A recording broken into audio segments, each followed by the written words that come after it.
So we look forward to bringing you into our home, taking you on a tour, and just sharing a little bit more. But Harlem Stage exists for one reason and one reason alone: to ignite the artistic freedom of artists of the global majority who are poised to create new works, new ideas, and a new world in which all people can flourish. People of the global majority make up 85% of the global population, yet due to persistent and long-standing inequitable systems and structures, we remain the underinvested communities of the 21st century still. Harlem Stage and all of our institutions are forged in a crucible of a creative fire. And so we as a team, as I've mentioned, we've been focusing on not just what we're doing, but why we're doing it. It's not lost on me that my leadership tenure begins at a time when we must face head-on the fragility of a fractured democracy, challenge demagoguery and the normalization of what has become blatant falsehoods, and demand that our cultural institutions be thought of as first responders and artists as frontline workers in this quest to create a more just, more truthful, more inclusive, and more equitable world for the next generation and for generations to come. At Harlem Stage, we stand poised as a neighboring organization with our hands on your back. We are here to support, to partner, to lift up, and to celebrate with you. I believe so deeply that we can accomplish so much more together. So thank you for welcoming me. Please stop by Harlem Stage. Right now I'm there to get things up and going. You know what I'm talking about. So I'll see you soon at Harlem Stage and only forward. Thank you so much.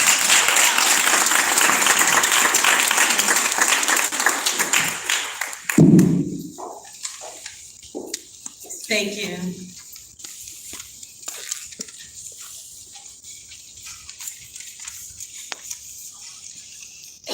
Next up, we have Io Carbon, Community Relations Manager for the Apollo Theater.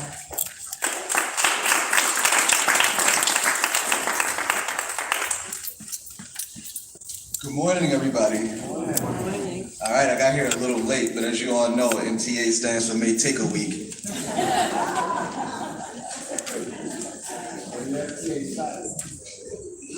So I'm going to talk to you a little bit about not so much of what the Apollo has coming up, but a little bit about what we've accomplished in this past year. And I'm happy to say that I'm coming up September 26th will be 1 year at the Apollo Theater, so I'm really excited about that. Thank you. But before I jump into this presentation, I do want to mention one thing that's happening this season. We have just become the first institution in history to be considered for a Kennedy Center honor, which will happen, give it up, for right here in Harlem.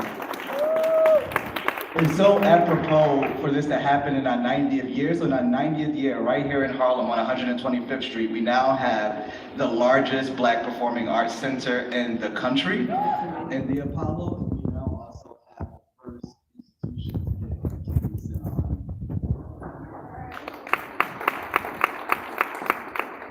So also this year we opened 2 new stages, which is why we have become the largest Black performing arts center in the country, called the Apollo Stages at the Victoria. Now this is really special because there are many amazing artists with amazing talent, amazing stories to tell, who, despite being as amazing as they are, probably can't fill a 1,500 seat theater. So the Apollo Stages at the Victoria, one theater being a 199 seater, the other theater being a 99 seater, allows these amazing artists to be able to back in the 1970s. So this was a beautiful homecoming for her. And we also had Stephon Harris, Grammy Award winning Stephon Harris. People like to get their credit.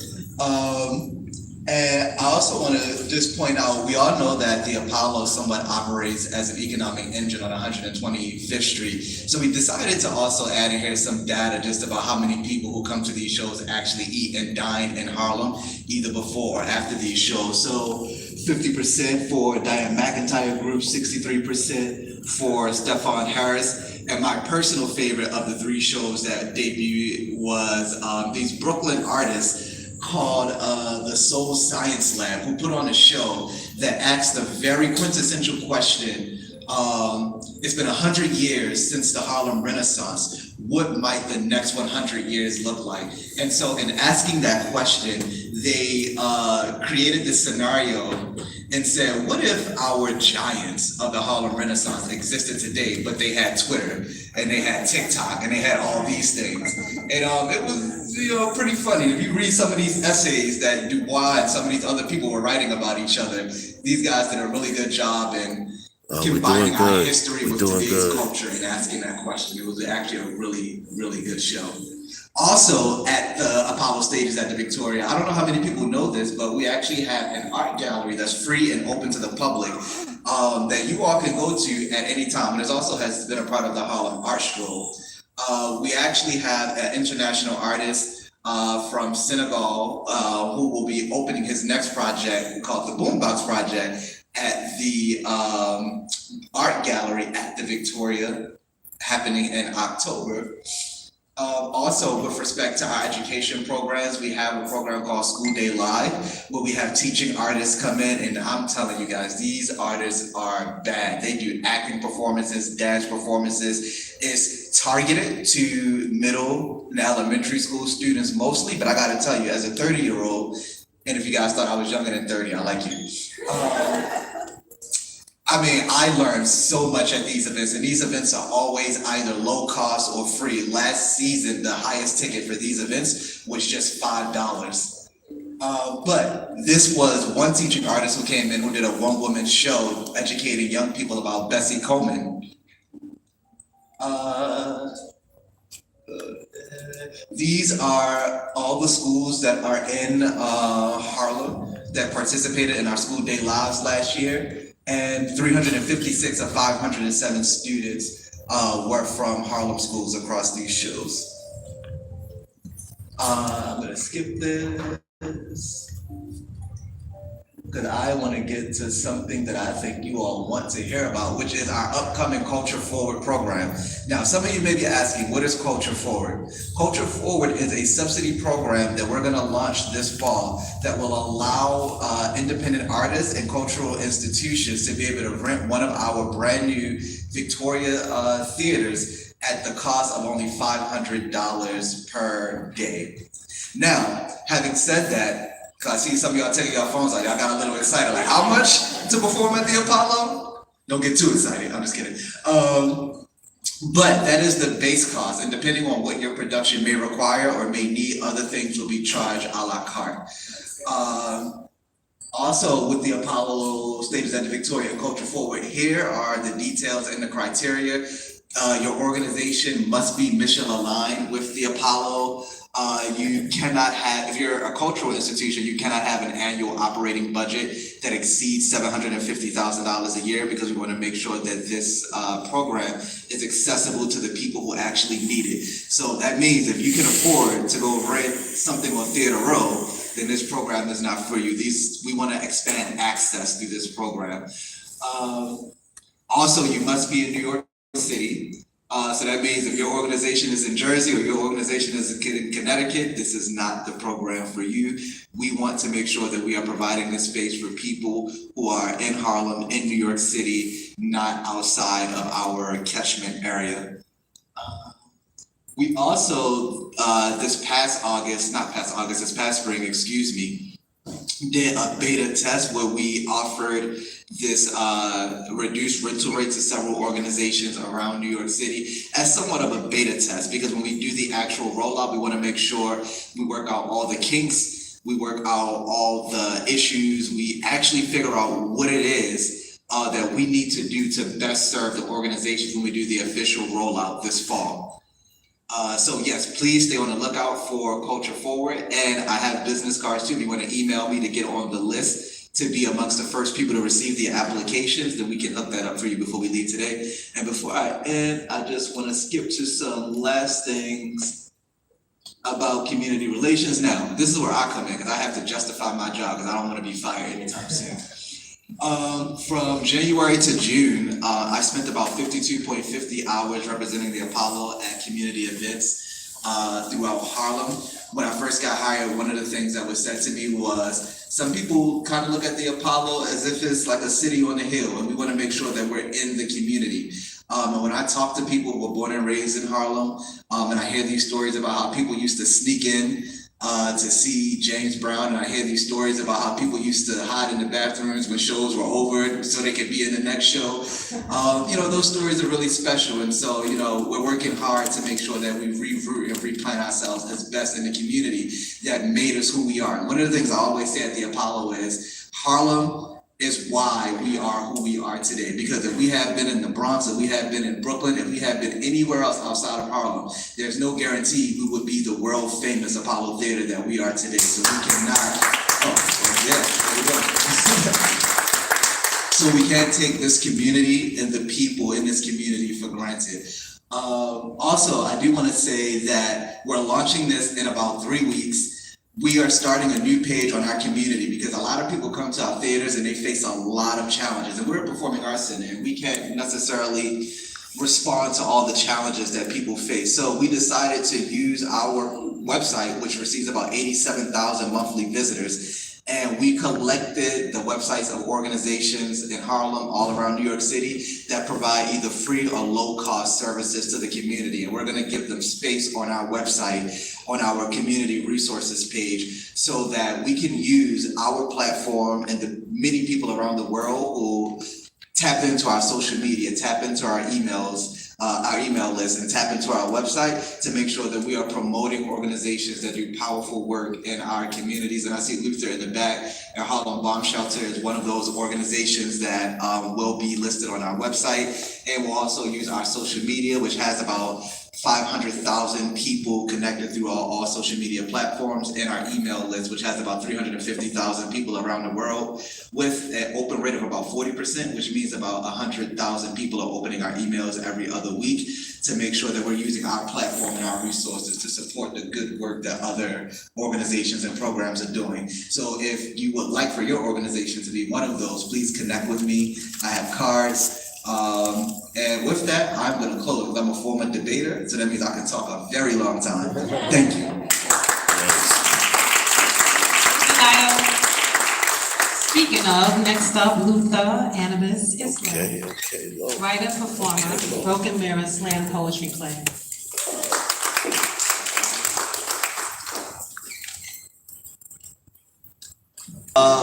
So for those who do not know me, I am Luther Anubis Isler, poetically known as the artist Anubis. And one of the things you might know the most about me is, as mentioned, I am the founder and executive director of Harlem Bomb Shelter, which is a poetry literary arts organization.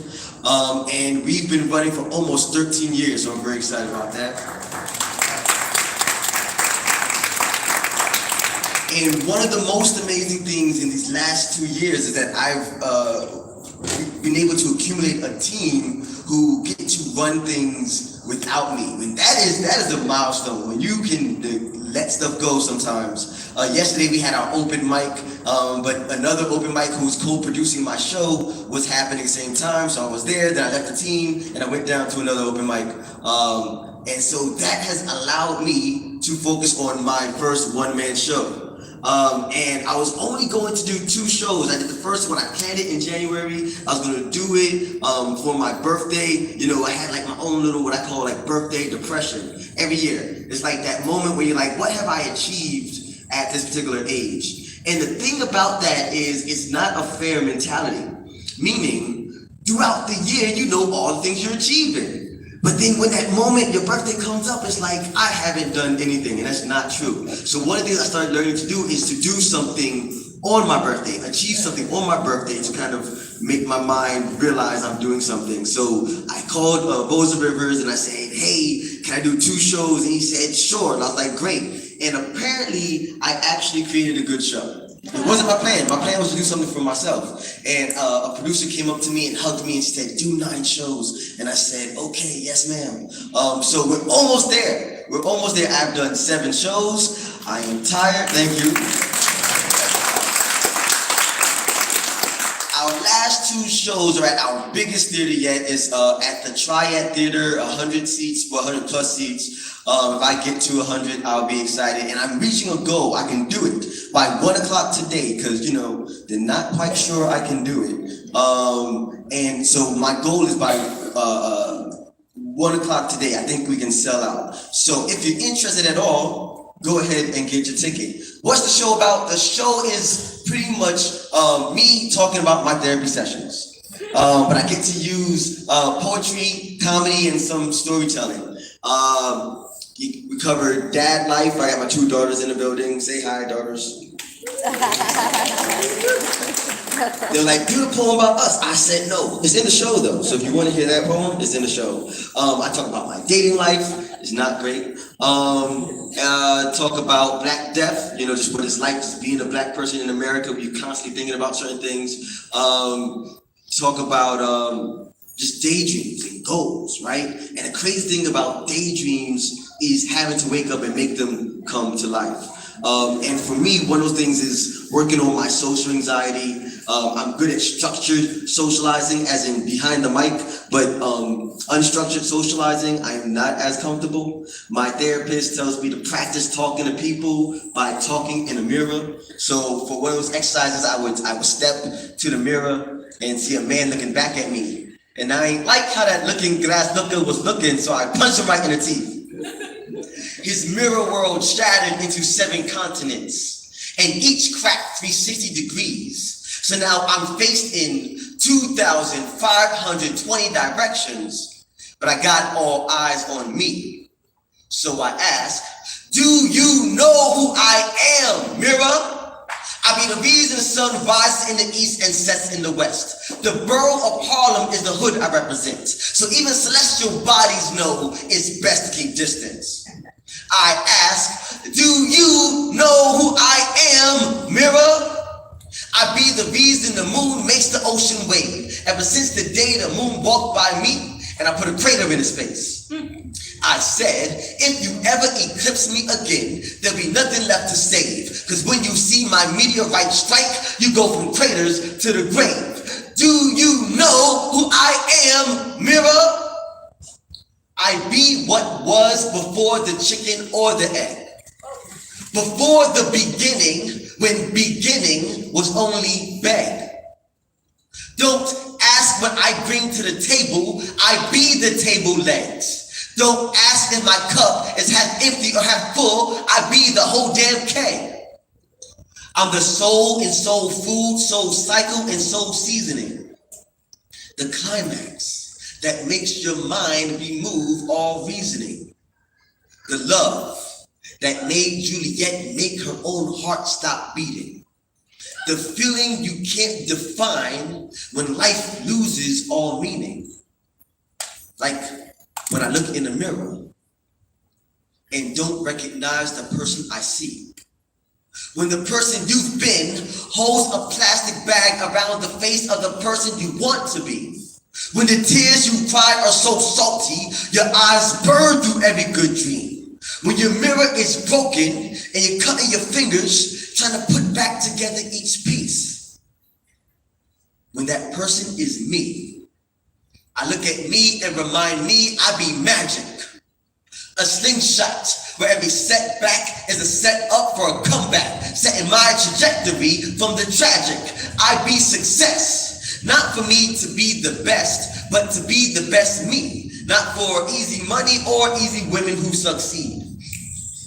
I be Anubis, god of death, and I earned this crown.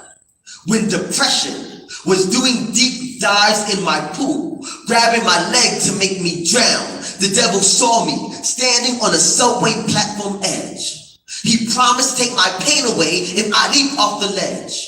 I looked the devil in the eye, grabbed him by the hand, told the king of lies to jump with me. He flinched, and I still stand. I be a god. What is a king to me? I make multiverses out of metaphors, symphonies out of simplicity. I've been destruction and destroyed. I've been the screaming and the void. But I be miracle and I be joy. I be a man, but I still get to be a boy. I be, even when my mirror doesn't reflect who I be. Even when my reflection doesn't remember who I be. I be vital, I be survival. When the world takes a shot at my head like I'm an Abraham Lincoln bio, I remember the world can't see me without buying a ticket. Link in bio. I ask, do you know who I am, mirror? It doesn't matter, because I do.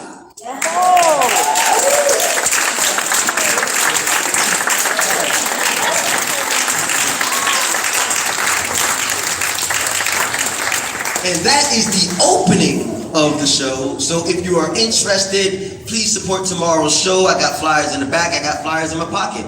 It is at the Triad. You get the tickets at triadnyc.com. If you're on social media, you can follow me at Broken Mirror OMS. That's Broken Mirror OMS. OMS as in one man show. Broken Mirror OMS. Check the show out tomorrow. Peace. Amazing, Luca, and I think we all believe he deserves to sell out by 1 p.m., right? All right. Next up, we have Toya Takuya, founder, and David Ramo, stage director, Gravity of Love.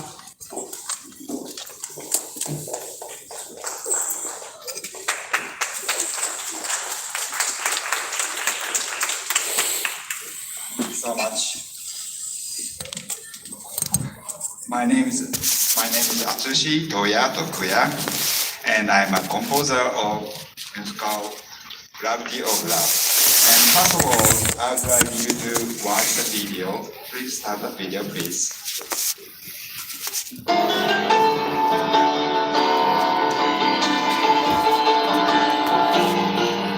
My name is Atsushi Toya Tokuya. I am the composer of Gravity of Love.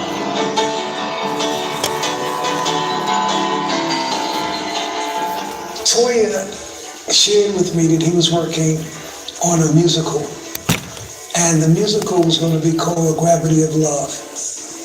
And I patiently waited to hear the first track, the opening track. And when that music came on, it was infectious. It hit me in such a way that I said, oh my God, I gotta do it. I met Toya 30 years ago. We worked on numerous projects together. But when he approached me about this particular project, I was so excited. It was simply music, no words. We had to form a story. So we sat together for a few days. And as he explained to me the sentiment behind each song. And I went to work from there to create a lyrical story.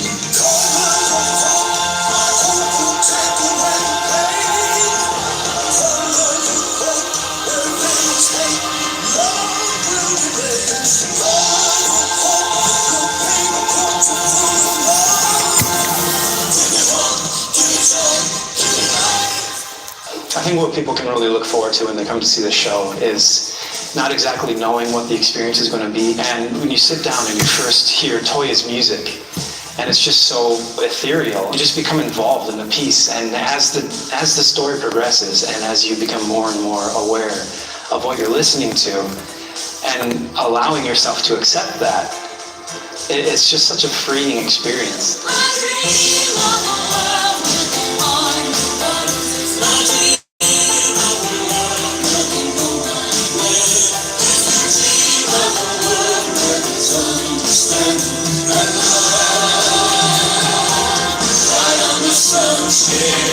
I went to the showcase and I sat there and I was transfixed. It was so beautiful, and just the music and just the acting and the storytelling was just unbelievable. It was awesome. The overall tone at the end of the piece is to accept.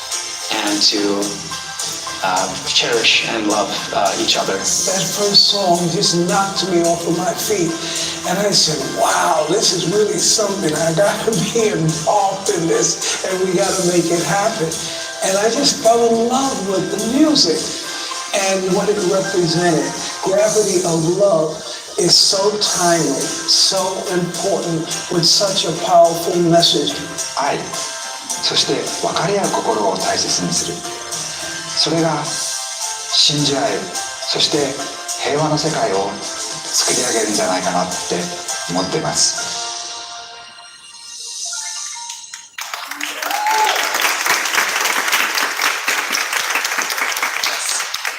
Good morning. Thank you so much for having me, and thank you Rosa, thank you Katrina, thank you DJ, and David had to live here, so just me.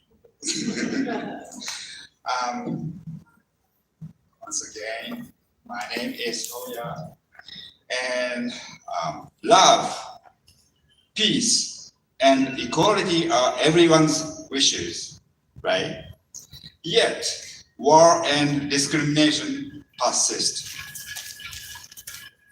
Amidst this, love endures in various forms, unchanging through the ages.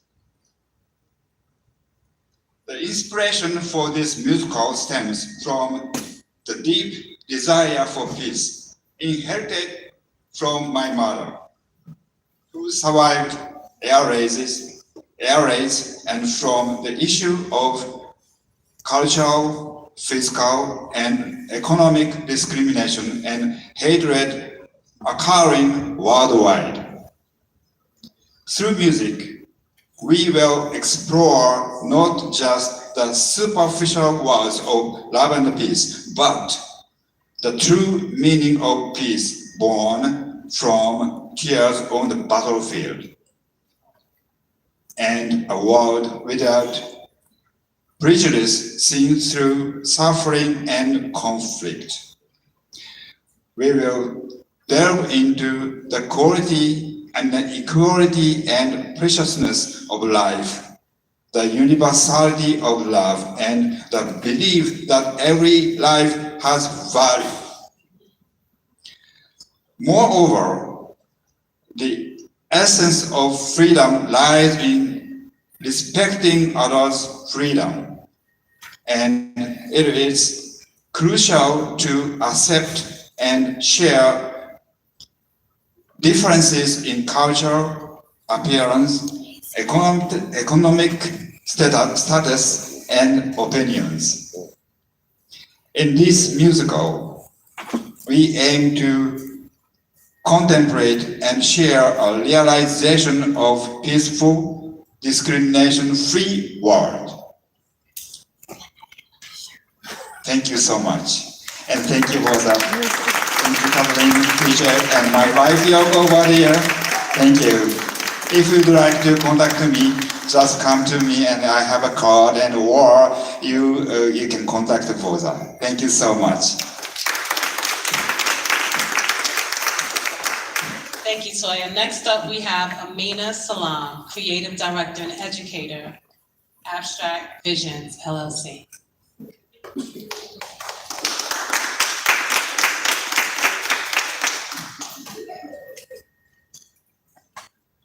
Let's see about this.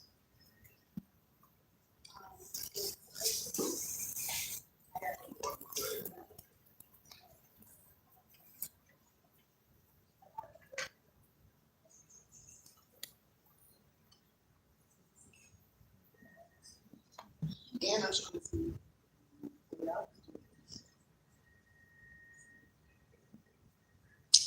All right. So hello everybody. My company is Abstract Vision. My company is Abstract Vision. We were actually founded in 2007, but we are now new members of the Harlem Arts Alliance. So thank you for giving us that opportunity. So definitely happy for that. So yep. Let's go next.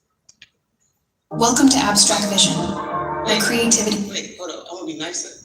I have a video to show y'all, okay? It's about the company, so you can just watch that. It's like a minute and a half, and then I'll talk further about it afterwards, okay? Welcome to Abstract Vision, where creativity meets impact. We don't just create content. We illuminate your brand's impact by creating captivating visuals that bring the essence of your mission to life. With award-winning projects and festival-selected films. The myth that when you retire, you're gonna relax. Most people, they usually pass away in the first 5 years. We're committed to storytelling that gives a voice to the voiceless and inspires change.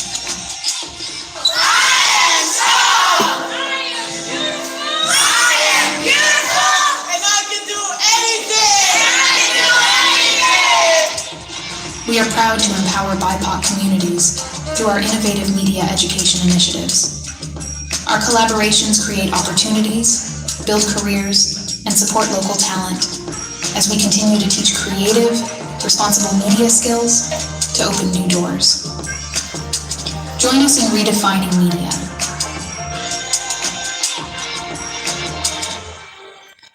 So thank you.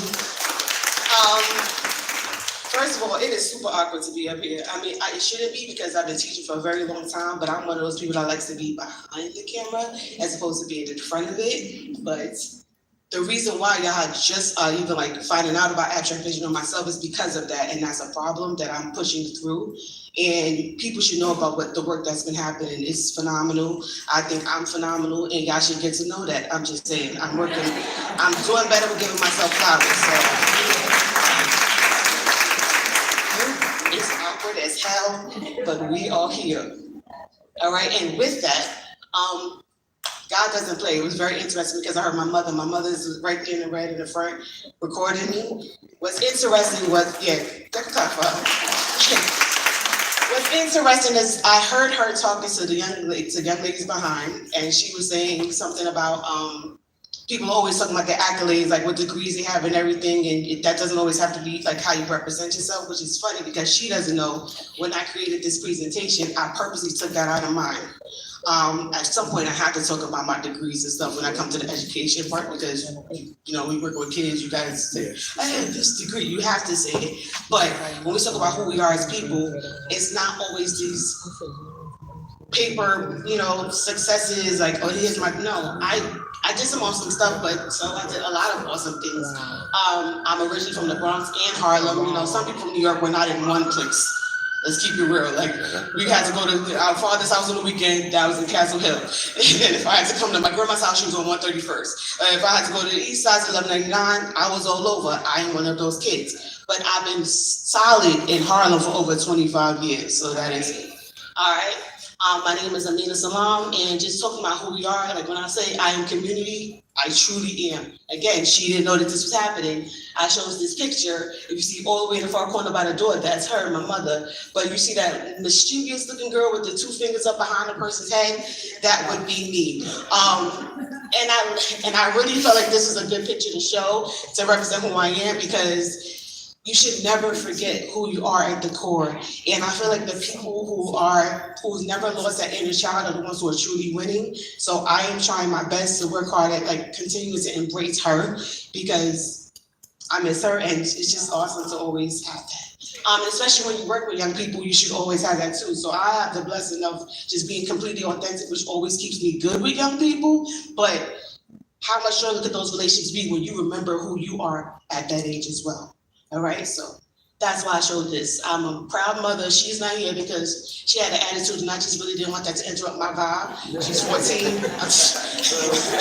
So shout out to you for bringing your daughters, because I was like, I was like, no, not today. But I am proud of her. She's amazing. She's, you know, youth advocate. She did like speeches for the brotherhood, so y'all know them, right? So she's pretty awesome. Daughter, sister, you know, our community. So this is me. Yeah, and I have people in my house every weekend. So I like to have that type of vibe with all of the work that I do. That's why when I work with young people, they always want to come back. I guess that's cool. So yeah, that's me. All right.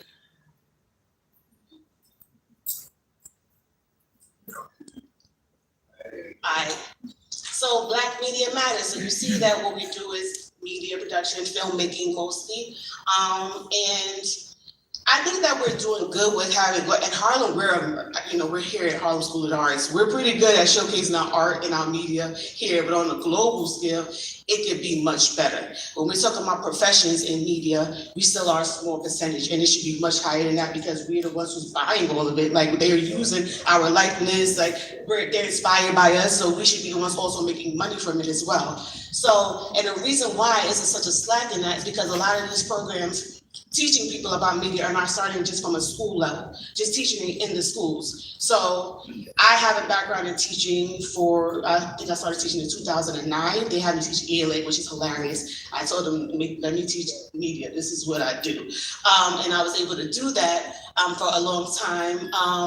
But I also now we do media program where we push into schools, so we can be able to bring that to their attention. And I also like to say we always do turn passion into profit. It's something we talk about a lot because instead of just creating the media, how could you make money from it? I had to talk about one right now with school. So I went to Howard, right? And when we're there, they talk to you about the artistic aspect of filming. But I am years old and I still am figuring out how to make money from it. So what I'm trying to do is make sure that the young people that I'm teaching don't have that discrepancy. I want them to be able to feel like they can live off of their art. Why not? So those are the things that I'm really pushing when I do the media education classes. My goodness. All right, so these are the 3 components of abstract vision. Filmmaking and content creation. So we're a production company first. So people hire us and say, okay, we need somebody to help us make a movie. Call us, we can make a movie.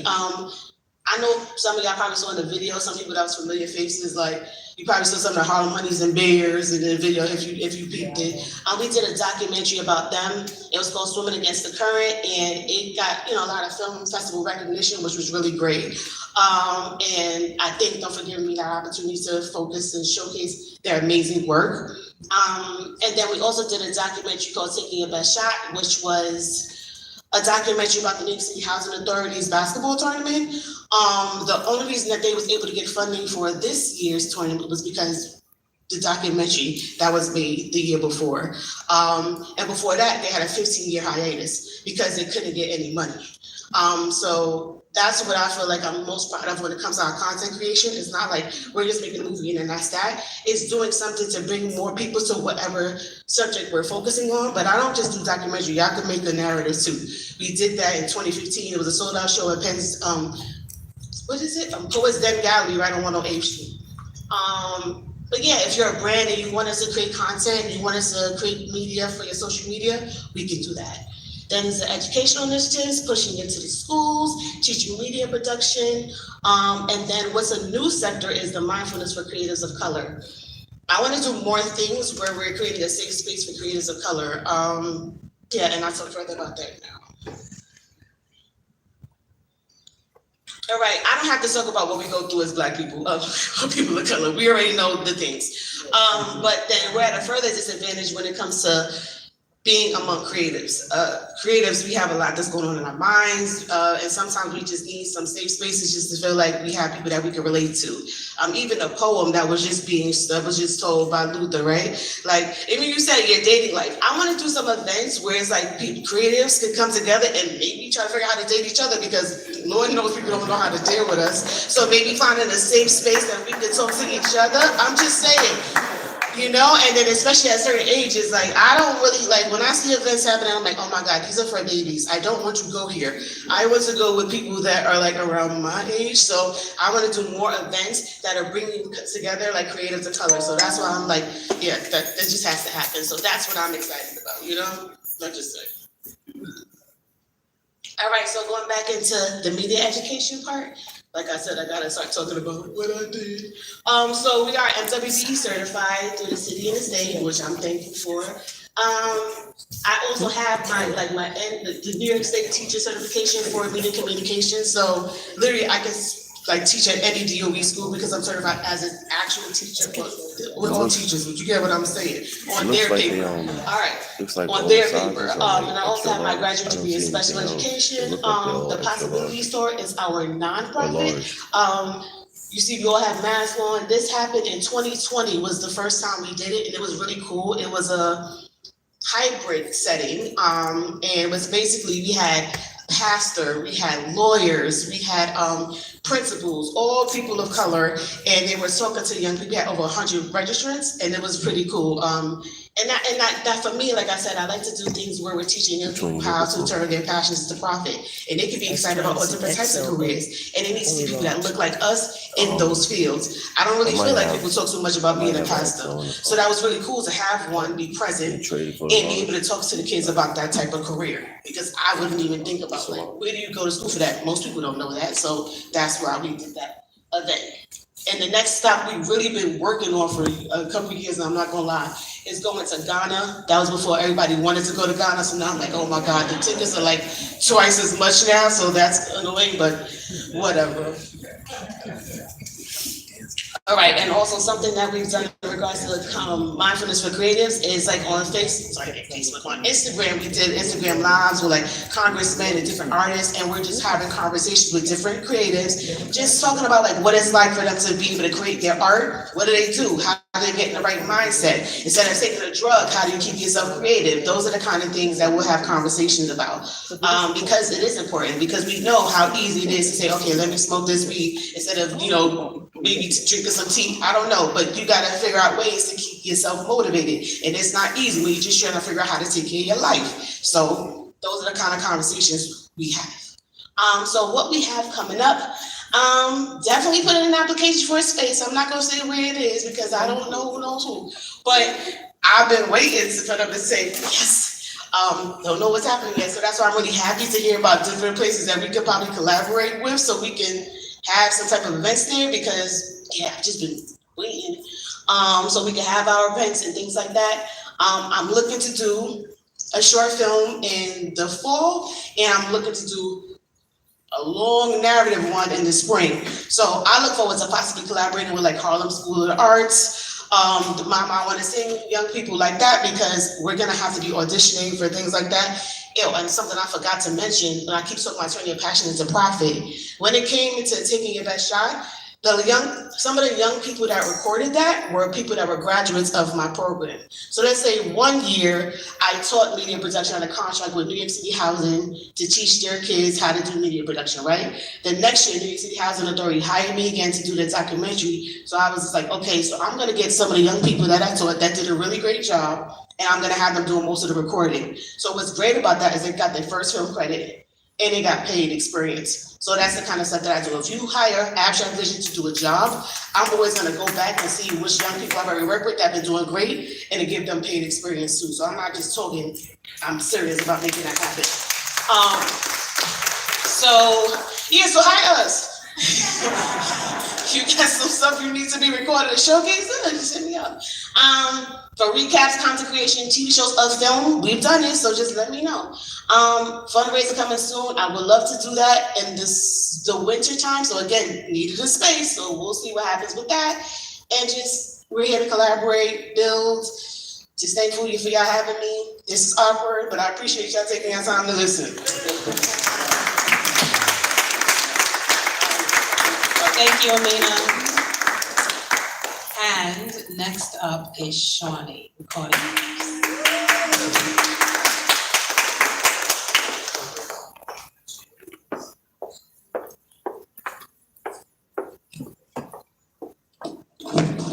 Good afternoon now, everybody. So I'm going to keep this very short and sweet. I just want to tell you guys who I am. My name is Shawnee. I'm a recording artist born in Brooklyn, raised in Harlem, so I represent the best of both worlds.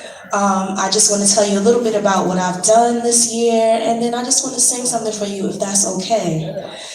So this year, I went on a 5.5-week tour with Columbia recording artist Danico. That was great. I've performed at Jones Pub. I've performed as many times as possible in Harlem Week, thanks to Boza and thanks to Deatrice.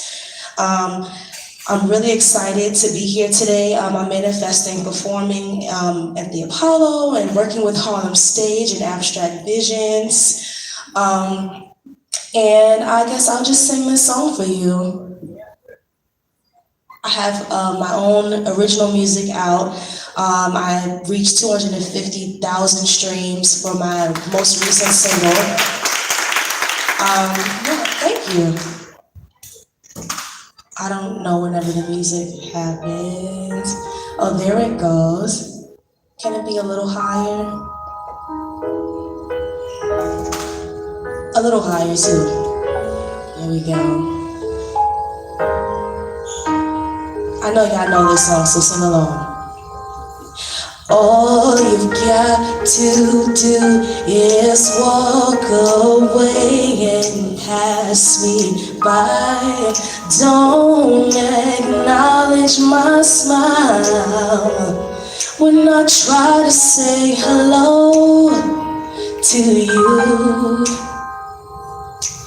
All you got to do is not answer the phone when I'm trying to get through, to keep me wondering why, when all I can do is sigh. I just wanna touch and kiss, and I wish that I could be with you tonight. You give me butterflies inside. All you got to do is say I'm dreaming, this can't be real. You're not here with me now.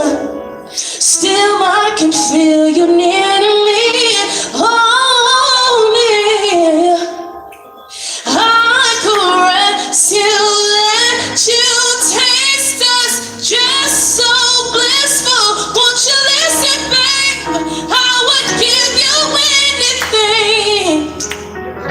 Just make my dreams come true. Oh, baby, you give me butterflies.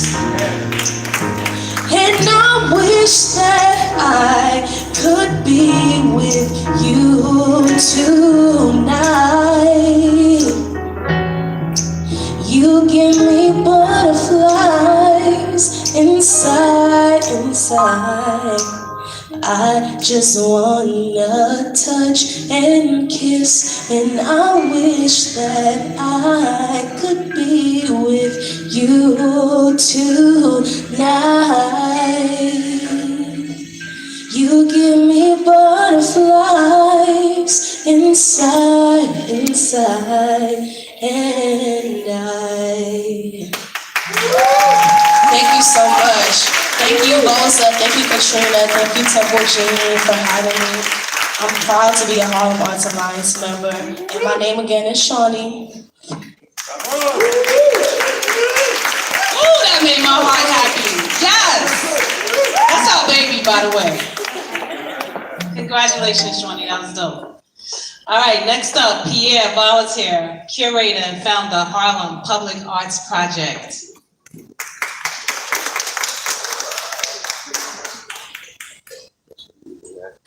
Okay, I didn't know where we were going to go, so I'm just 1 hour behind schedule where I need to be.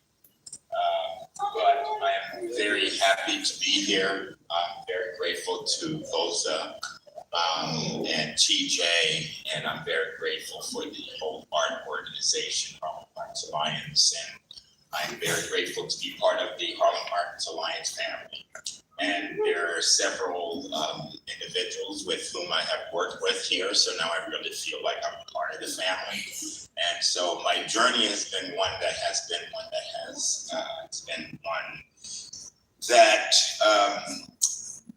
well, I don't want to take too much time, but basically I got all my education on this one island of Manhattan.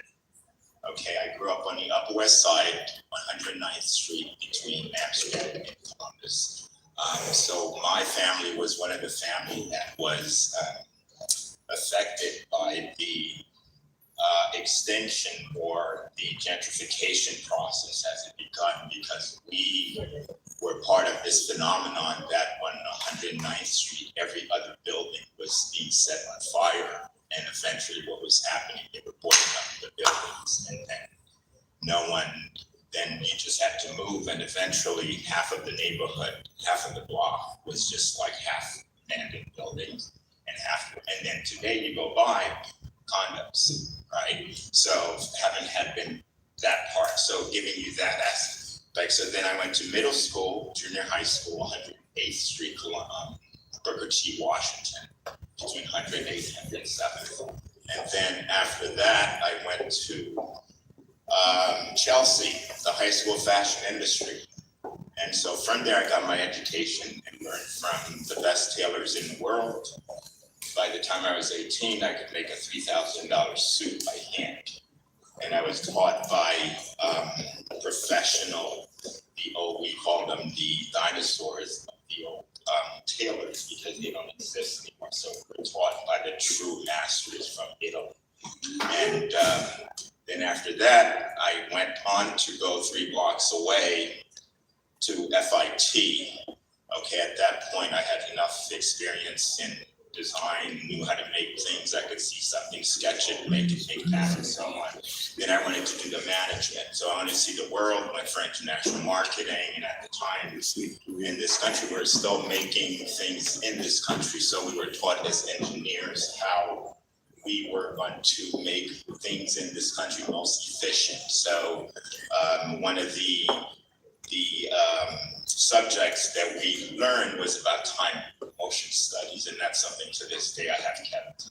But essentially what it was about was if you work in the industry as an engineer, and you work, like, let's say for JCPenney or one of those companies, the idea was to find the fewest operation completing a task. And so if you could save the company like 0.005%, and that you multiply that by 10 gazillion, it amounted to 20% in profit. So that just goes to my education and background. And then for my professional life, I have at this point been to about 40 countries. I've been for the past 25 years, been gone to China. Skipped it for the past 5 years because I created the Harlem Public Arts Project. And that's when I'll come full circle and tell you. So after having had seen the rest of the world, made millions for 7th Avenue, I decided I wanted to come back to the community and give back. So as many of you will know, so I'm coming back. I'm not like been in the trenches of Harlem for my whole existence. I've been out. I mean, I've lived in various parts of New York, but I came back. And I came back to give back. So I created the Harlem Public Arts Project, and essentially it's just a platform that I created. I knocked on so many doors. I worked for so many organizations within Harlem to find that right groove, right space where I could actually give back. And so I tried. I worked at the Kennedy Center. I taught fashion design. I worked at, and all of this is free time.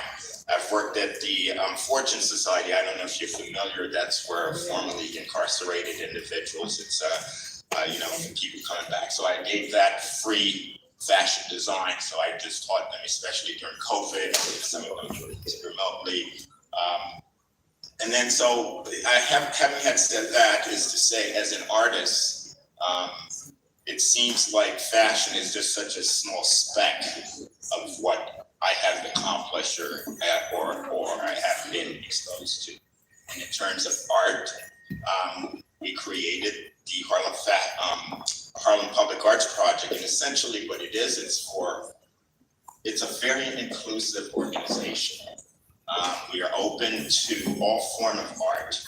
It's just like, for instance, in hip hop. Hip hop is a lifestyle. It's about the food, the salsa, it's all of those things. So what I wanted to do, and not take any more time, I wanted to just tell you about this upcoming event that we're having. So currently we have an exhibit that we did with Boys and Girls Club of Harlem that's at the Forum Building at Columbia University, 125th Street. So that's been there for a year. It's called Icons of Activism.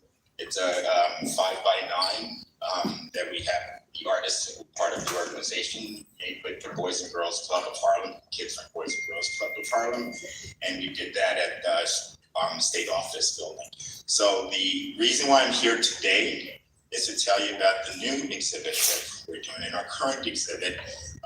And let me just preface that by saying, so part of what we initially started the Harlem Public Arts Project was to create murals of iconic African-American heroes of past and present with a famous quote. So hence why both of these paintings that are currently on exhibit have a famous quote, one by Angela Davis and one by Rosa Parks. And so our new project and new mission is currently about Black inventors. So I've been doing research for about a year or so. Right now, Harlem Public Arts Project has partnered up with the Black Inventors Hall of Fame Museum. And so this is just the beginning of the project that we'll be doing, but we intend to take this project on the road. So what we'll be doing, we'll get local artists who also work on depicting some of these inventors. Okay, so without further ado, what I will do is now we will start. Okay. Oh. Go. Okay. All right. There we go. Too far. Okay. So this gentleman here, this is Thomas Jennings. Now, Thomas Jennings, the interesting thing about him is that he was born in New York City, so he's a Harlem local, African-American to receive, he's first to receive a patent in the United States for his invention of the dry cleaning system. So, and this was called dry scorching. His patent allowed him to buy his family's freedom, right, and become a prominent abolitionist. Okay, so the next one is, there we go, Mr. Lewis Howard Latimer. 1884, Lewis Latimer was a key figure in developing of the electric light bulb, having invented carbon filament that made bulbs more durable and affordable. He also worked with Alexander Graham Bell on the invention of the telephone, contributing significantly to modern communication and lighting technology. Our next person, which all of us are, I'm sure, someone is going to go to an elevator today. So this man was responsible for that, right? So you have Alexander Miles, 1887, he improved the elevator safety, inventing an automatic mechanism that closed the elevator, preventing accidents, right? His innovation became a standard in elevator design, revolutionizing vertical transportation. Okay, our next person is, now this is the one that a lot of people are completely unaware. So this is Charles Frederick Page, right? So Frederick Page was the first person prior to the Wright brothers to have had come up with a vessel that was a flying vessel, first patent, okay? All right, so the next person, okay, so it was kind of hard to find women as the inventors, but I think it's a combination, as a lot of us know. Some of the information was suppressed and some is just hard to get because it was documented. But was able to find Alice Ball. Now, Alice Ball was a pioneer chemist who developed the Ball method, they call it. The first successful treatment for leprosy using chalmugra oil. Her breakthrough work saved countless lives and made her one of the most significant figures in early 20th century medicine. Next person. Now, this is another thing we all are familiar, right? We couldn't go through the traffic light. It would be complete confusion if there was no traffic signal, right? So Martin Garin in 1923 was an inventor, an entrepreneur who created a three-way traffic signal, signaling, improving road safety, significantly rather. improving road safety. He also invented the mask, which was widely used during World War I and saved many lives. Okay, so just a few bit of information in the kids that we know today and the people that they emulate, and it's important for them to know this information, because this is just, it's every day our lives are improved by some of these inventions. Okay, now here's the next man who did a complete, my God, what he came up with. So Frederick McKinley, 1938, was a prolific inventor known for his creation of mobile refrigeration technology, leading to the development of the Thermo King system. His invention revolutionized the food industry by allowing perishable goods to be transported over long distances. So that within itself allowed us to even have food that lasts longer than what used to be just the ice box we used to walk with, right? And then so our next person, now here's something, believe it or not, that technology is right in there, right? James West co-invented the foil electric microphone, a device that revolutionized the audio industry by being more compact, sensitive, and affordable. Today, nearly 90% microphones, including those in your telephones and hearing aids, use this technology. So again, another person of color who revolutionized and changed all of our lives worldwide, right? And here's a local girl. She's from Queens, right? So Mary Van Britten Brown, 1966, she invented the first home security camera system, which included a camera, monitor, two-way microphone. Her innovation laid the groundwork for modern home security systems, enhancing safety and surveillance in residential areas. Big shout out, Queens girl. Okay, now here's another one we didn't know, and this is something we're using every day, right? So we have Mark Dean. Mark Dean was the co-creator of IBM personal computer, groundbreaking development in which technology, and tech industry. He also holds several patents, including one for the ISA bus, right? Which allowed multiple devices like printers, modems, and to be connected to one computer. Okay. Then the next person is George Edward Outcome. In 1984, Mr. Outcome invented what is known today as X-ray imaging spectrometer, which has been instrumental in space exploration. His work with NASA has contributed to advancements in both scientific research and aerospace technology. Last but not least is our Super Soaker guy. Now, I don't know how many of you knew this, but Super Soaker was done by Lonnie Johnson in 1990. He's a former NASA engineer who invented Super Soaker, one of the most popular toys in history. His work in energy technology, including his research in thermal energy conversion, has also made significant contribution to science and engineering. So I say all of this to you, and we will be celebrating 300 years of Black inventors at Columbia University. It's just the beginning of the conversation.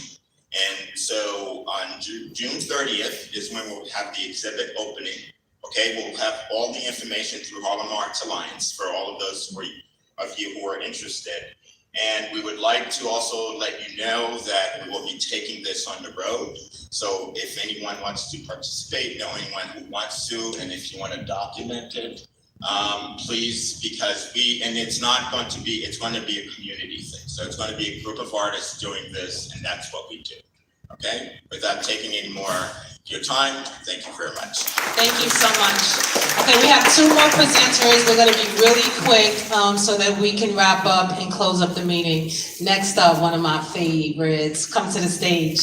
Kitty Rose, founder of the Kitty Rose Lifestyle.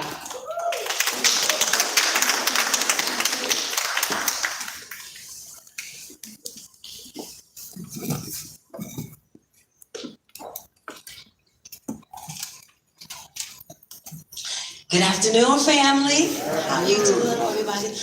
Before I start, I want to do a little sidebar. I'm still not taking any more of the 6 minutes that TJ so eloquently required in the emails that she sent for all of the presenters this morning. One of the things I do want to start off by saying is that the community partnerships that so many of us have talked about honestly does work, especially at this forum.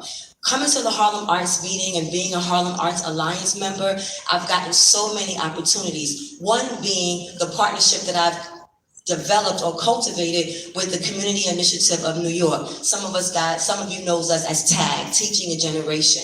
And because of TAG, I'm teaching emotional and social development to middle school and high school students. So I say that to say that my trips with Donna to Carnegie Hall, exposing people to the opera, or upcoming trips to the Apollo, or there was someone else here that was doing something that I want to bring my students to. This is the forum, or these are environments that we get to know, that we get to plug in, but we don't get to plug in if we don't respectfully stay to the end of the program as well, so that we can talk to each other. So when we come to present our ideas and our programs, the same respect that everyone has shown us by listening to us, we should intend show to others by staying to the end of the program, so those partnerships can actually be cultivated and developed. So now back to Kitty Rose. So we just celebrated 50 years of Harlem Day. Yeah. Now, for those who don't know Kitty Rose, I am 50 years old this year. And I have been doing Harlem Week, amen, black don't crack, baby. And for 25 years, I have been participating in Harlem Week, either as a vendor or as an artist and a performer. So I am so grateful to everyone who came out and supported the Kitty Rose lifestyle this previous weekend at Harlem Day. I just wanted to take a moment and say that to you guys, because so many in this room made it intentional to stop by my booth and support the Kitty Rose lifestyle. So thank you once again. Because of that participation and being a Harlem Arts member, for the last 25 years has not only allowed me to be a functioning operating business, but has also allowed me to be a full-time parent. Now, I'm not saying I was a perfect parent, but I was a present parent. And that led because of the work I was able to do here in Harlem. With that work I was able to do in Harlem, now in 2024, the Harlem Arts Alliance has agreed to become my fiscal sponsor, so that now I can apply for grants that are not geared always to for-profit, because that's what I am, but companies that are also nonprofits like the Harlem Arts. So with my relationship, the New Heritage Theater, Rosa, TJ, I'm not calling her Jasmine because that's not who she is. But with the collaboration of everyone involved, again, like I said, co-sign my upcoming parenting series of Life as an Empty Nester and Parenting Adult Children. So I'm going to introduce that to you with my video, and then again, just kind of close up what it's going to be about and how we're going to go forward with this program. Can you guys turn my lights off? Turn the lights off? Yeah, 1 second, everyone. Enjoy.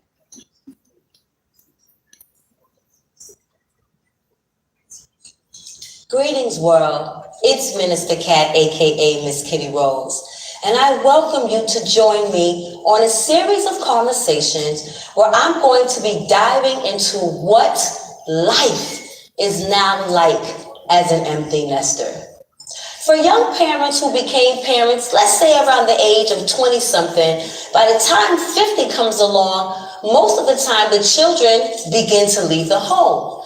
But now you've spent the last 25 to 30 years being solely responsible for someone else's life that you have neglected to take care or find out what you like. This is now new for me as I enter this stage and realize that as confident as I was of understanding who I am, and at this stage in my life, there were things that I still recently have found out I did not know about myself. because I didn't take the opportunity to have those qualities or personality traits be developed, or even that I was noticed that I was having be nurtured. I was so focused on raising these children to become productive young adults that now in this stage of my life where everything is focused on me, I'm now parenting adult children, which technically I was already doing from the beginning. See, folks, sidebar, we don't raise children. We raise adults that just happen to come to us as children first. So now, back in this phase or stage that I'm in, when I'm doing the research, all of the last season, most of the faces that I saw were people that weren't of color. These series of conversations, we're going to hit that right on, directly up close, hit the nail on the button, because it's about progression. We ain't got a whole lot of time. Life is so long, but it's so short. And we have today to understand, today to appreciate, today to acknowledge, today to live.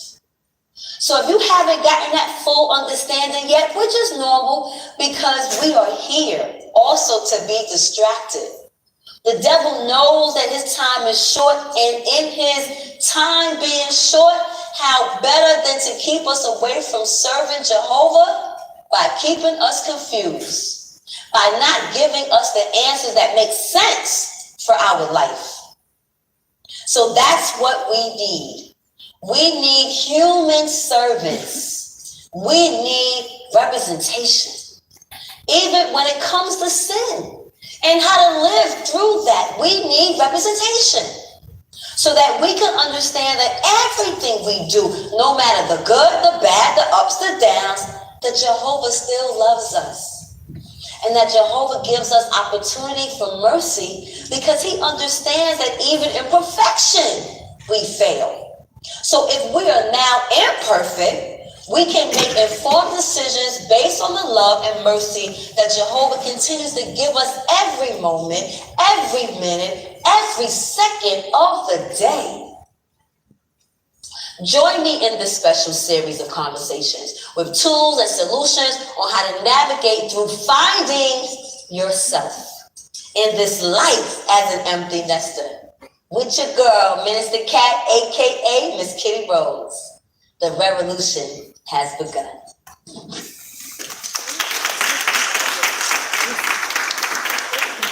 So I also believe in being intentional about the things that you want. I believe in the power of manifestation. So that these series of talks and conversations that I'm having, primarily at BronxNet Studios is where I shoot a lot of my conversations. But because I am a Harlem business and my fiscal sponsor is in Harlem, grants like, let's just say the West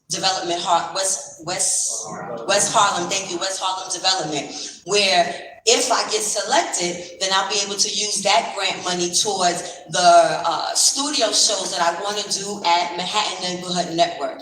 Those studio shows will be 3 in-person studio shows. One would be a taping of parents who are dealing with the challenges or just wanting the help of now navigating the space of parenting adult children. 2, having a conversation with adult children on how we can better communicate on what they would like to hear from us as them, the children, needing our still parental voice. And then 3rd, having those 2 parties come together. And I plan to have all of those sessions done at Manhattan Neighborhood Network. So I join all of you guys, I welcome, all of you guys to join me online in these series of conversations on my YouTube channel when I come to you every month and present what's going on, the progression of how you see things develop online. And if you happen to see and are going through these similar challenges or just experiences, then we want you also to see, comment, share, because this is a collective effort in the community because we all do need each other and we all are reflections of each other.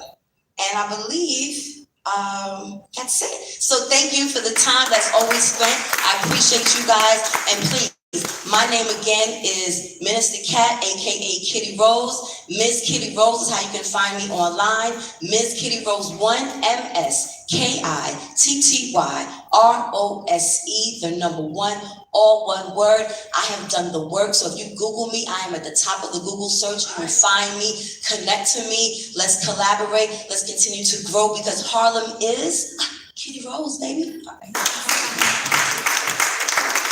Thank you so much. But is Sardine Pierre in the building? Sardine, I'm sorry, you're next. Senior Project Manager, Neighborhood Strategies, New York City Economic Development Corp.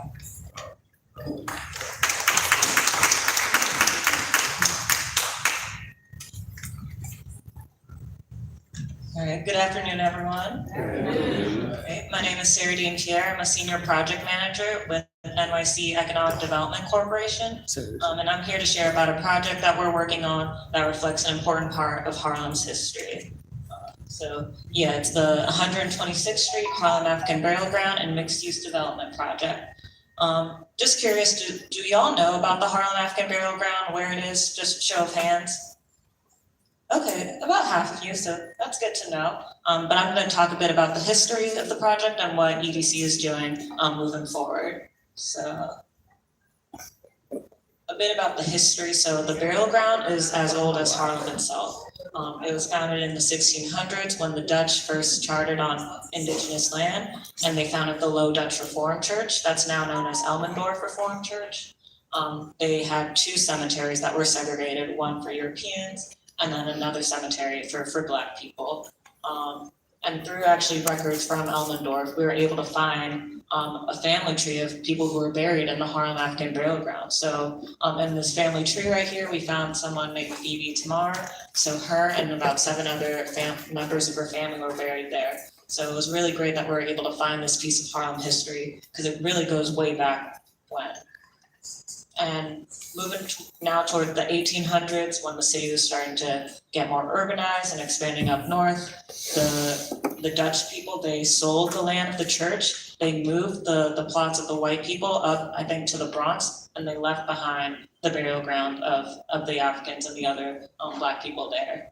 And so, unfortunately, because of that, the Harlem African Burial Ground is left, it was just left there. People didn't really pay attention to it, and it was actually built over multiple times.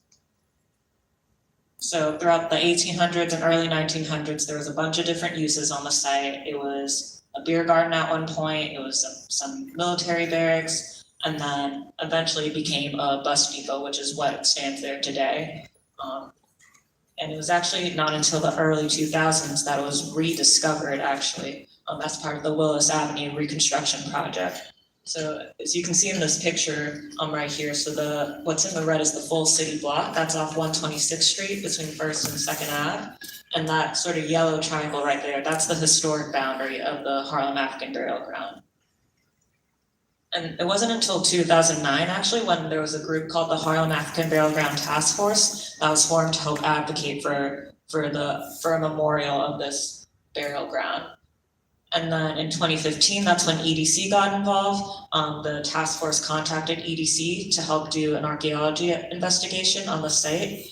And through that investigation, they were able to find over 140 human remains. And they did some DNA testing on those remains, and they were proven to be of someone of African descent. So proving that this burial ground is here and that Harlemites were buried here. And so the group now that's the group that's acting for the interest of the burial ground is known as the Initiative. It's led by Patricia A. Singletary, who's the former pastor of Elmendorf Reformed Church. There's also Melissa Mark-Favorito, who is a former council member, Sharon Wilkins, who is a former Manhattan Borough historian, and then Melinda Velez, who is also a staffer for Melissa Mark-Favorito.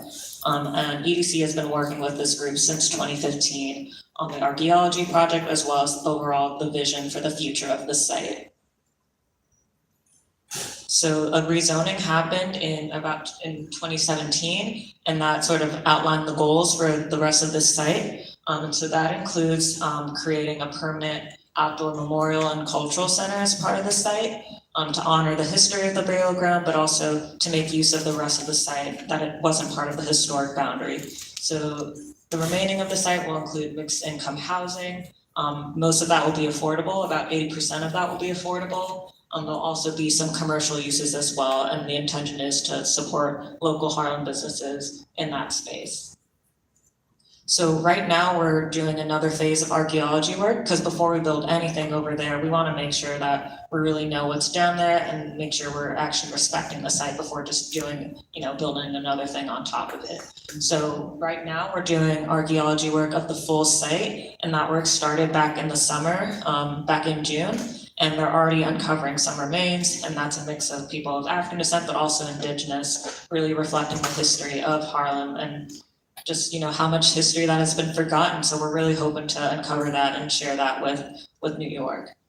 So while that archaeology work is happening, we've partnered with a consultant to help create an education engagement campaign. And we partnered with Sylvia right here, who's taking pictures. She's part of the Bridge Philanthropic Consulting. So we'll be, yeah, you can give her a round of applause. Great work. And so as a part of her work, we're doing an education engagement campaign. We're calling it History Beneath Our Feet, Unearthing Our Legacy. So as a part of this, we're partnering with Bridge to host a bunch of educational events, to educate people on the burial ground, but also to talk more about the archaeology work, educate especially the youth. We want to get youth involved and learn about archaeology as a field, how it's interesting, but also we want them to think about their history and the legacy of Harlem and where they come from. I think this project really just showed to me, there are stories that people try to tell you about where you come from, but you really have to do your own digging and really do that research on your own and realize you do come from greatness and that there's so much that people try to hide, but we're not going to let that happen. So we will have a bunch more events throughout the year. Pictures are up there for when we had our kickoff event for the archaeology work. We had some African dancers and drummers and had some local elected officials speak at the site. But yeah, you'll probably see us again soon with more events, especially at the site, but also throughout Harlem. But yeah, if you have any questions, you can reach out to me or Sylvia in the back. And thank you all.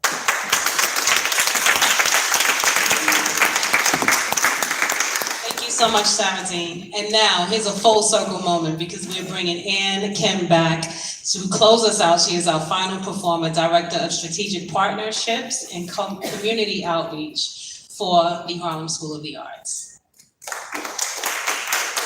Thanks, Katrina. And hello again to all of you who have been here since the beginning, and also kudos. Y'all have good staying power. First of all, I actually want to give a big shout out to Don Holder, who is our tech and production manager and who is up there problem solving and multitasking to get our slides and videos out there, so thank you, Don. And actually, am I supposed to be using this clicker to go through? Oh, you're gonna, okay, I'll just point at you. It's good to have the inside scoop. So anyway, so for those of you who came a little bit later and didn't hear my introduction at the beginning, I'm Ann Kim. I'm the Director of Strategic Partnerships and Community Outreach here at Harlem School of the Arts, and we have a couple of exciting opportunities coming up. Also, for those of you who are not familiar, Harlem School of the Arts is a multidisciplinary school that offers world-class training to grades K through 12 in 5 core disciplines. So that's media design, theater, musical theater, music, and dance. And we are all about cultivating young talent in Harlem. But we are in their pursuit of artistic excellence. But we're also about accessibility. And so thanks to various funding sources such as West Harlem Development Corporation and NOMA, we're actually able to provide things like free summer camp enrollment and sometimes free public programs. Thanks to the Natalie Cole Foundation, we are actually launching a brand new youth choir called the Natalie Cole Community Choir. And what this is an opportunity for talented young Harlem singers to get coached by our amazing HSA coaching staff, to be in rehearsals, to be able to perform all year round for free, no tuition charged at all. And we are filling spots, and you can click to the next one. We're filling spots for this amazing opportunity through our HSA talent show, talent search, I should say. It's open to singers ages 10 through 18. The dates are going to be September 23rd and 24th. Another perk is that winners of this competition are going to get a chance to spend the rest of that week in an immersive choral experience with the renowned gospel singer Latrice Pace. Has anyone heard of Latrice Pace here? Okay, a couple people. So for those of you who have not heard of her, Latrice Pace hails from Atlanta's First Family of Gospel and the Anointed Pace Sisters, who have several gospel Billboard charted albums, and she is gracing us with her presence for 3 days during that week that starts on September 23rd, just for the purpose of mentoring the talent that we're going to see that week and working with them in master classes and rehearsing with them and performing at the end of the week. So the concert's going to be September 27th. And again, that's going to be winners of that competition in addition to the Harlem School of the Arts community. So please do spread this word to your communities because we really want to see a big turnout. We want this opportunity to be available to all constituents, all youth in Harlem. Another thing I wanted to share is that, our arts programs here are not just for young people. Does everyone know that we also offer adult classes here? Okay, so now we do. You can just actually flip through all three of these pictures to the flyer. So actually in the fall, we are going to be offering free adult classes on a 3-month trial basis. And can we go to the flyer, which is the last picture? Oh, wait, did it not make it on there? Oh, okay. Actually, the flyer is also back there, but it's going to be free classes in the fall for 3 months on a tryout basis. We are still in the data collecting process. It's actually a survey at the moment because we want to find out what our Harlem residents want. How can we best serve you and your constituents? So we're asking people to fill out the survey, give us their information so that when we do finally offer the classes, we can be in touch with you and we're offering what you want to take part in, whether it's painting or singing or yoga or movement classes. So anyway, flyers for both of these opportunities are going to be back there.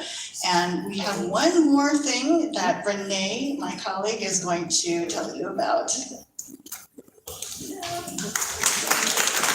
Hello, everyone. My name is Renee. I am the Special Events and Venue Rentals Coordinator here at HSA. This is the adult class flyer, by the way. You want to look out for it in the back so you know what it looks like. Awesome. So, first thing I would like to mention today is thank you all for coming to our beautiful space and using our space. Thank you to TJ for always connecting with us and wanting to be a part of HSA. Moving on, we don't have a flyer up for it, but I have it here. It's also in the back, it's in the front, it's posted everywhere. This is our second summer movie Moonlight series. Here it is. Happening next Friday from 6:30 to 9 p.m. We are partnering with Harlem Haberdashery and their Bespoke Spirits line. There's going to be cocktails involved. Yay. So it's 21 and up. We are showing Harlem Nights, the film, Harlem Nights. There's going to be a swing dance performance before the screening as well by the Harlem Swing Go Jazz company. So that's going to be really awesome. We have concessions. We're going to have mingling. We're going to have time to chat and connect. It's going to really be an awesome event. It's going to be outside in our beautiful courtyard. We're going to have nice, cool lights. You can dress up on theme. So tell people about it. Tickets are currently $25, and it comes with the pre-show performance, the movie itself, a cocktail, and an additional soft drink, which can be a soda, water, Gatorade, that stuff. I don't have the code posted, but I'm giving everyone here an exclusive 25% off discount code. It's HSA25. So I'm gonna give everyone a chance to write that down. HSA25 drops the ticket after tax down to $21. So for $21, you're getting a performance, a movie, and a cocktail. That's really good, I think. So again, the whole purpose of this event is to start community engagement, to start more outreach with our adult community as well. Because yes, we are a school and we're all about the kids first.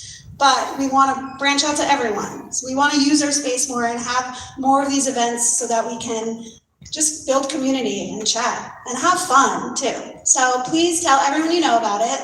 There's flyers again in the back and up front. Moving on, I do have to mention, because I am a teacher first, we have 2 performances today. If you would like to stay, we have a jazz concert here in DMH at 3 p.m. Our students who have been working for their jazz music intensive all week are going to be showing their talents and everything that they learned. And then at 5:30 p.m., we have a dance performance over in the theater from our 3-week summer dance intensive as well. If you want to pop by, please do, feel free. And that's it for me. If you want to speak to me after, if you want to rent space here, reach out to me, come find me, I'll be here all day. Thank you. And with that, we can bang the gavel.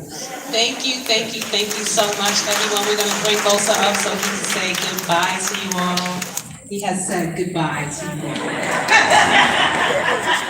Thank you. If you want to do another group picture, come join us up in the front. Just the presenters, actually. And again, thank you. Our next Harlem Arts Alliance meeting is back here at the Harlem School of the Arts on September 20th, 10 a.m. That was good shit. So what have you been up to?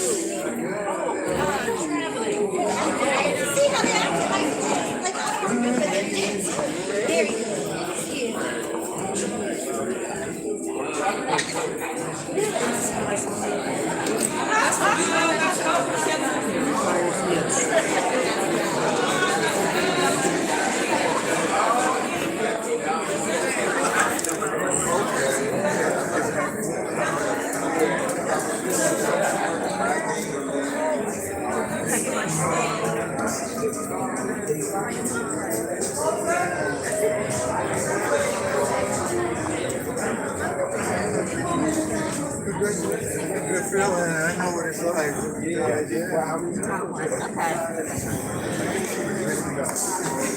Oops, sorry, baby.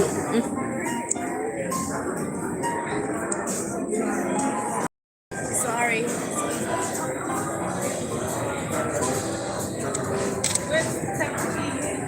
TJ, can you see everyone?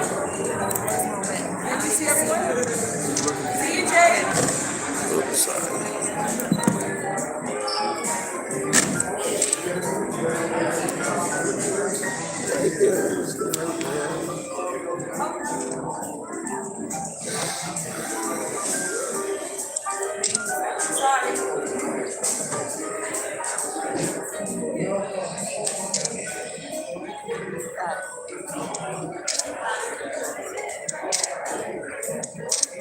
We're good over here.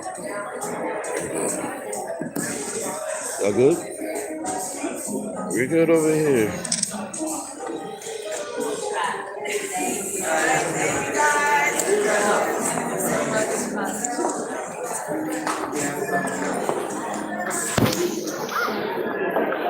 All right, we live. We live. Oh, shoot. Eric. Say hi to everybody, Eric. Hey, everybody. Yeah, we live. We got the legendary. This guy right here. Look, I want to make sure they see us together though. Look, yeah, you see?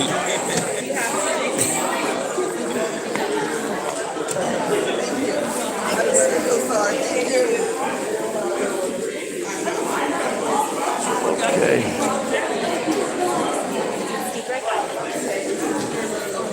We have the lovely TJ again. She's always popping up in our lives. We always catch TJ. We always catch her at the right time. Yes, TJ. Yes, she is. And look at her. Look at the outfit, y'all. Peep the outfit. I saw this earlier. I love the outfit. All right. All right. Got Boss Lady Trina over there. Look.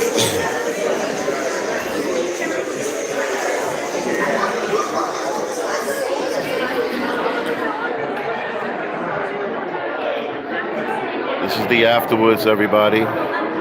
When everybody networks, talks, and everything.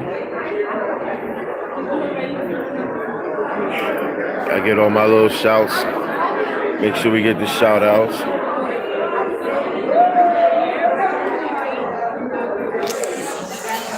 And I have to make my way over here.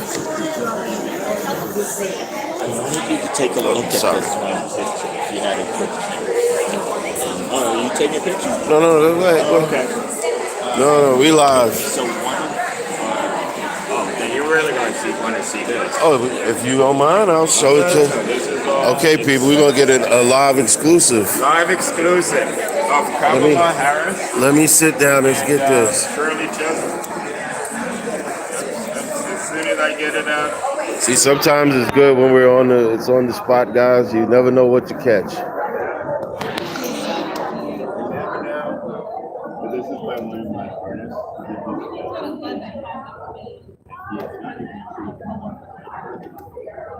Hey, I see you. I see you, BFA gang. Oh, wow. Wow, look at that. Come see it. So let's see this. Look at that. So yes. Everybody get your cameras. So we had done this so that, and this by Placide, you know Placide? And he did this about 8 years ago when she was running for vice president. Okay, that's nice. So the real one's in the vault right now. So that's why we have this one here. Right, that's nice. Okay, so you see that was worth waiting for? That was definitely worth waiting for. You see that, guys? You caught an exclusive. You caught an exclusive. Yes. Enoch Placide, he's the artist. Nice. Harlem Public Arts Project. We appreciate it. Highly appreciate it. Uh-oh, hey you. Can you send us the We got Boss Lady over here. Look, we got Boss Lady. Say what up. Say. Oh yeah. You need to live stream it. I stream it every time. You know. I get to hear Shawnee. Oh yeah. We got Shawnee. I just want everybody to see me with them so I can feel special. You know. I get a little special sprinkle on me.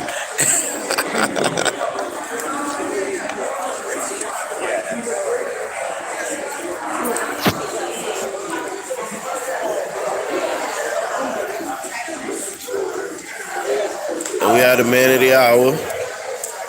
Boza.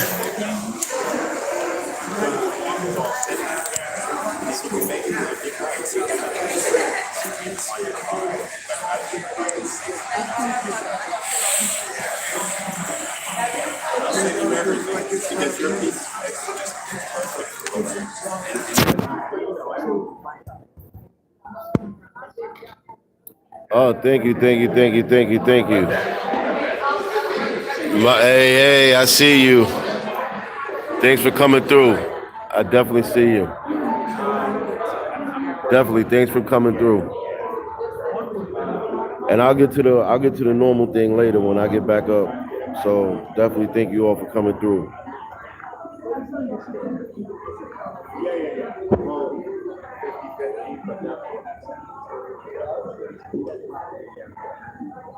Definitely got Big Anubis over there. Bomb shelter all day. See Kitty Rose over there.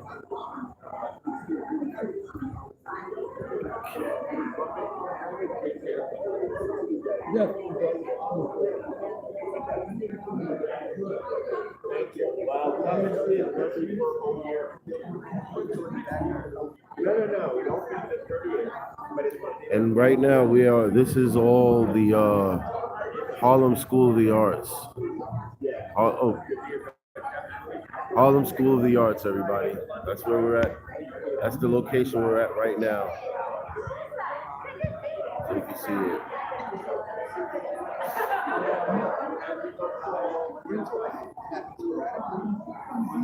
So we'll do a one take. We'll definitely do a quick little one take walkthrough, y'all.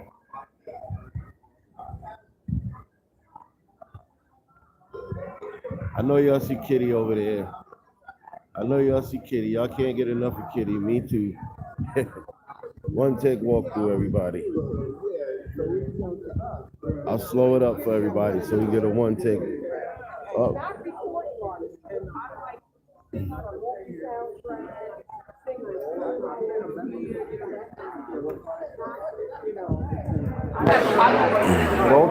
One take walkthrough.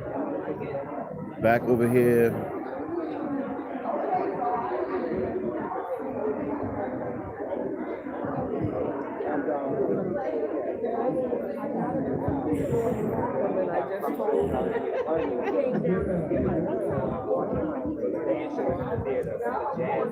So there go Kitty, y'all. Y'all can't get enough of Kitty. They like, bring it back, bring the camera back over here. All right, see, look, I brought it back over here. All right, now look, man, and I gotta make sure I get in there too. You know, even though I'm a little hairy right now. You know, wait, because Carter said, Carter approves. Carter approves. Always. Carter approves. Not always. That's my girl. Carter approves. So go check me out. What's this, IG? We'll be on live. YouTube? Oh, yeah, Miss you Kitty already Rose 1. know. MSKITTYROSE, the number 1. All one word. Follow you, girl. Y'all heard it. Come on now, 50 don't black me. 50 don't black me. See, I'm so hyped next to standing next to Carter, all his energy, my words stutter. You know? But thank you, I look good for 50. It all deliciousness. It all her deliciousness. Eat it up, y'all. Let's break the internet. Why not? Oh my God, oh my God. I'm about to go drink some water. But I definitely want to thank all of y'all. Oh, and Kim. Yes, she's helped put everything together. Yes, I definitely want to say thank you to all of y'all for coming through and supporting the channel. We'll be on later to do our normal thing for anybody that's all my people that come through for Yu-Gi-Oh, all my people that come through for Warframe. Yo, and everybody that came through last night on the fishing stream that I did yesterday, I really want to say thank you to all of y'all, man. I really want to say thank you because that surprised the hell out of me. I did not expect that many people to come through for just a random live fishing stream. And that's all it was. Like, it was on the spur. It was a random live fishing stream, but y'all really came, y'all showed up, y'all came through. And by the end of that, I think I caught maybe like 8 or 10 fish. So even though it started once it got dark, so it might have been a little hard for y'all to see it. But yeah, out of nowhere, boom, they just start hitting. Boom, boom, boom, boom, boom. And we was killing them. Hopefully, if I can make it out there today and I do it again, hopefully they will bite when it's daytime so y'all can see it. But yeah, we did a nice little thing. I want to thank all of y'all for that too, you know. And let me show you this lastly. This is coming up on the 30th for anybody in the New York tri-state area. This is coming up on the 30th, which I think is next week. It's coming up on the 30th. They'll be doing a show in here of Harlem Nights, and they will have Harlem Nights. They will have a performance. They will have cocktails, and there will be a live performance before the movie showing. And here's the date and the time. 21 and up, because they will have cocktails. They will have drinks. But yeah, they said even if you want to come in costume character, it'll be a theme movie night. I think that's a really good look. I'm going to try to come through for this one. There's the QR code, y'all, if y'all want to scan. There's the QR code. But definitely, we're gonna get out of here. I just want to see if I could catch Volza before we go. But definitely, y'all. Thank you all for coming through. I really appreciate all of y'all. Oh wait, did somebody get my damn stand? I gotta make sure. Hold on. I show y'all this too. This right here. Oh, where's it? Why is it not switching? So this was it today.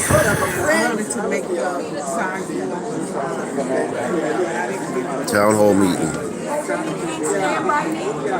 And these are the organizers that ran everything.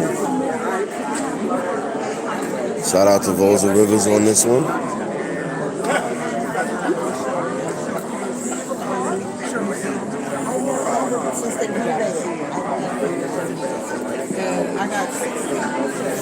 And on that note, we're going to get ready to roll.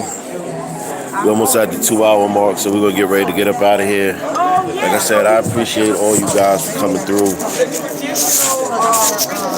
It was a nice amount of people that came out. And I will definitely catch all you guys on the next one later. Y'all want to do one more walkthrough?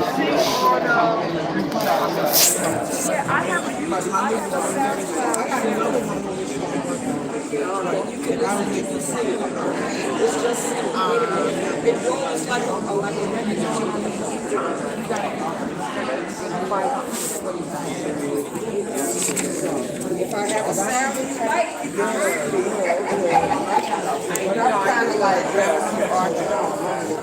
at the South County, I'm like a Mahalia Jackson kind of big. You can tell by the way I talk. So it's a big sound. I don't argue. When people look at me, they have an idea, and then when I start to sing, they go, because it doesn't match. They think all right, people.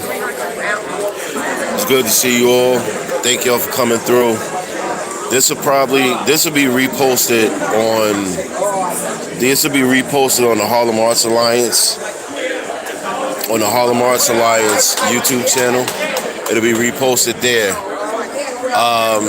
We're piggybacking off of my channel, because we got the numbers over here. So, but this will be reposted on the Harlem Arts Alliance page. And that's one of the mods for my channel. So when you see the game stream, you see the mods, Harlem Arts Alliance. Go over there and subscribe to them. We need the numbers over there too. So, but this will give y'all an example of like what they do. They do a lot of shows, events, plays, functions, all along the Harlem, Upper Harlem, Lower Harlem, and Manhattan area. And some in other places too, because I've been to some events we've done in Brooklyn. I've been to some events that we've done in Queens. So they have a nice range. They just did an event in Carolina. So they have expanded the range. So definitely, I will definitely repost this later on the Harlem Arts Alliance YouTube channel. And this is what you're looking for. The Harlem Arts Alliance YouTube channel. It's Harlem Arts Alliance NYC is the channel. Okay? So, but thank y'all for letting me piggyback off of my channel to shoot the numbers over there to that channel. I really appreciate y'all. And like my girl Kitty Rose said earlier, Carter approved. I'll holla at y'all.